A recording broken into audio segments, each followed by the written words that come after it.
সুপ্রিয় দর্শক, আসসালামু আলাইকুম। শেখ হাসিনার পতনের আগে এবং পরে যেই ছেলেটি দুইবার নিজের ফেসবুকে স্ট্যাটাস দিয়ে বলেছিলেন তিনি তার ক্যাম্পাসকে সন্ত্রাসমুক্ত করেছেন, সেই ছেলেটি শেখ হাসিনার পতনের ৯.৫ মাসের মধ্যেই তার নিজের ক্যাম্পাসেই সন্ত্রাসের হাতে খুনের শিকার হলেন।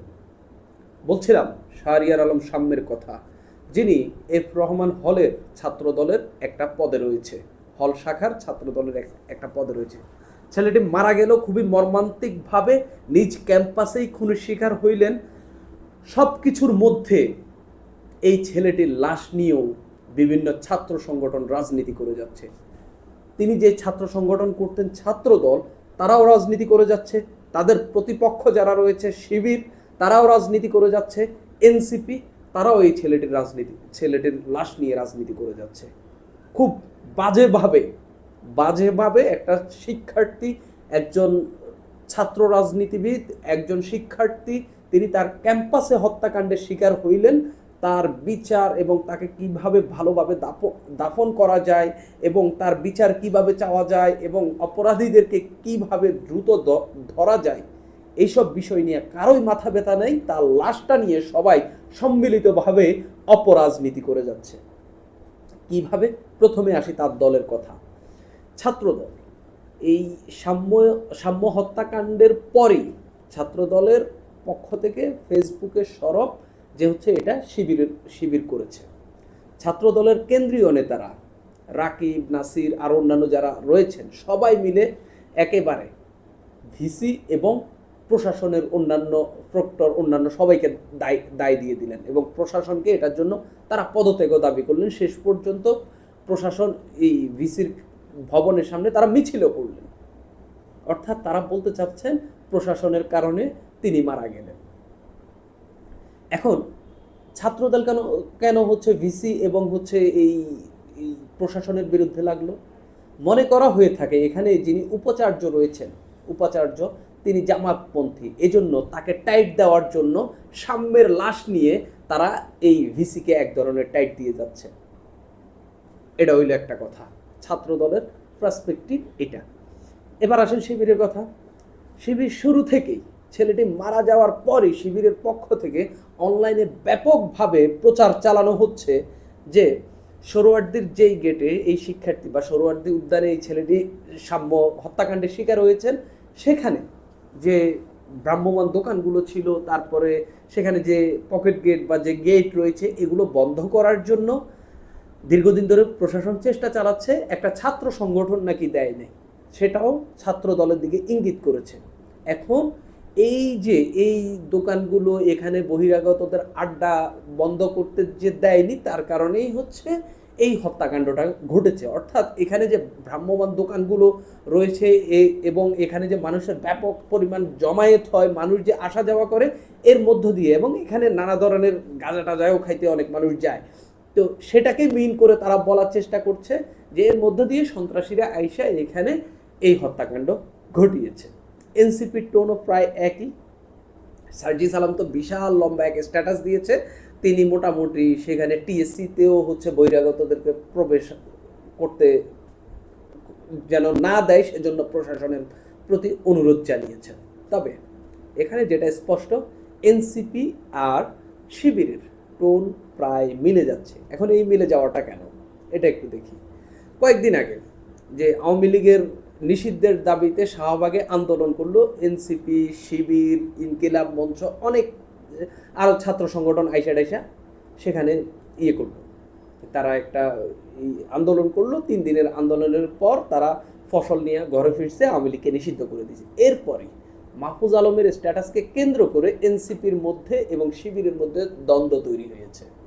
মোটামুটি মানে অনেকেই বলছেন যে বিচ্ছেদ হয়ে যাচ্ছে তাদের মধ্যে এবং একে অপরের শত্রুতে পরিণত হচ্ছে। কিছুদিন আগে যারা একে অপরের কাঁধে কাঁধ মিলিয়ে শেখ হাসিনার পতন ঘটিয়েছে, তাদের মধ্যে একদম চরম পর্যায়ের অনৈক্য দেখা যাচ্ছে, এরকম কথাবার্তা মানুষ বলছেন। এনসিপির নেতাকর্মীরা বা এনসিপির অনলাইন অ্যাক্টিভিস্টরা শিবিরের বিপক্ষে কথা বলছে। শিবিরের তো আগে থেকেই বড় একটা অনলাইন নিয়ে তাদের একটা বড় একটা ফোর্স রয়েছে, তাদের পক্ষ থেকেও কথাবার্তা বলা হচ্ছে এনসিপির নেতাদের বিরুদ্ধে, বিশেষ করে মাহফুজ আলম। যদিও মাহফুজ আলম এনসিপির নেতা না, তবে তবে যেহেতু এদের সঙ্গে মাহফুজ আলমের একটা সখ্যতা রয়েছে, অনেকেই মনে করে থাকেন এনসিপিকে বাঁচানোর জন্যই মাহফুজ আলম ওই স্ট্যাটাসগুলো দিয়েছেন, যাতে শিবিরের বিরুদ্ধে একটা অবস্থান তারা স্পষ্ট করতে পারে।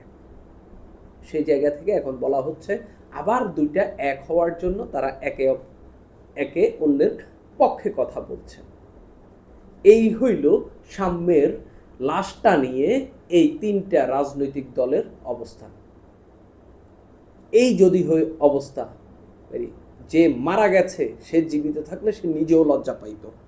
আমি একটু দেখি যে সার্জিস আলম যে স্ট্যাটাসটা দিয়েছেন তিনি আসলে কি বলার চেষ্টা করেছেন। সার্জিস আলমের স্ট্যাটাসটা আসলে খুবই গুরুত্বপূর্ণ। তিনি এখানে বহিরাগতদের প্রবেশ নিষিদ্ধ ওর কথা বলেছেন, তারপরে সেখানে প্রশাসন যেন এইসব বিষয়ে কঠোর হয়। তিনি বলেছেন যে এই যে এখানে যে উচ্ছেদ অভিযান চালানোর জন্য প্রশাসন উদ্যোগী হয়েছিল সেগুলো একটা ছাত্র সংগঠন দেয়নি, অর্থাৎ ছাত্র দলকে মিন করেছে, তারা চাঁদাবাজি করার জন্য এগুলো করেছে।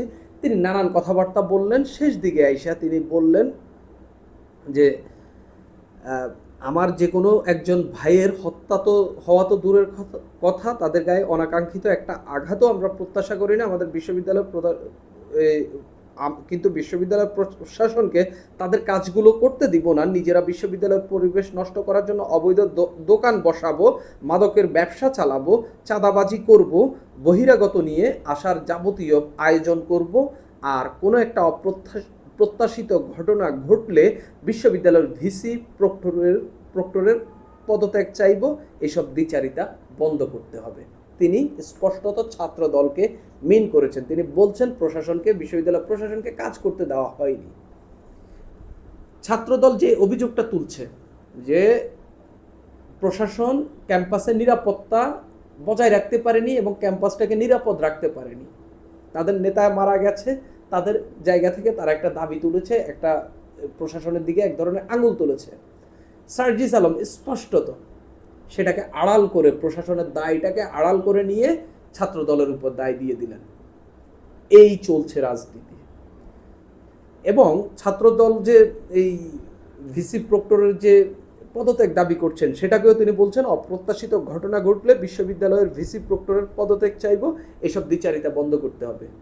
তাদের নেতাকর্মী নেতা মারা গেছে, তারা সেখানে নিরাপত্তাহীনতার মধ্য দিয়ে তাদের নেতা মারা গেছে, তারা ভিসি প্রক্টরের এই পদত্যাগ চাইবে না তো কি ডক্টর মোহাম্মদ ইউনূসের পদত্যাগ চাইবে?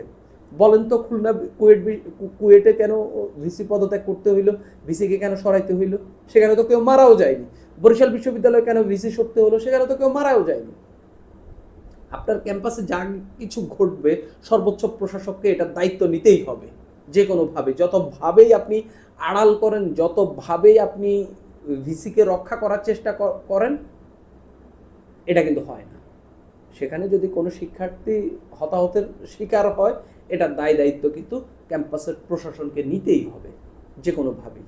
তবে যেটা দেখা যাচ্ছে, সাম্যের লাশটা নিয়ে এই ছেলেটা জুলাই আগস্ট আন্দোলনে অ্যাক্টিভলি রোল প্লে করেছে, শেখ হাসিনার পতনের আন্দোলনে গুরুত্বপূর্ণ ভূমিকা পালন করেছে, ছাত্রলীগকে তাড়াতে সেই গুরুত্বপূর্ণ ভূমিকা পালন করেছে, এবং এই 5 আগস্টের পর সে ক্যাম্পাসে রীতিমতো নিরাপত্তার জন্য মহড়া দিয়ে রাস্তায় থেকেছে। সেই ছেলেটিকে এখন সন্ত্রাসের হাতে মরতে হইল। এটার দায়ভার কিন্তু সবাইকে নিতে হবে। এবং এর লাশটা নিয়ে যে অপরাজনীতি হচ্ছে, যে কাদা ছোড়াছড়ি হচ্ছে, এটাও কিন্তু বাংলাদেশের শিক্ষার্থীদের মধ্যে যে একটা অপরাজনীতির চর্চা চলছে সেটারই আরেকটি বহিঃপ্রকাশ। সুপ্রিয় দর্শক, আজ এই পর্যন্ত।